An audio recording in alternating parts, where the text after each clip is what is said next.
iriria te hono he rautaki whakaora i ngā mahi karanga ki roto i tēnei kāinga o Rākei. E whakakotahi ana ki te ako, ki te hauhake i ngā mātauranga karanga o te kāinga ake nei.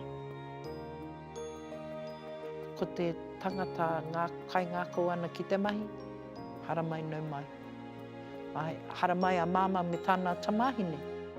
Ki te kore e pērā kai ngaro tēnei taonga i roto i a mātou. Waimari e ahau ki akutua wahine e tū poko whiwhi ki te poko whiwhi.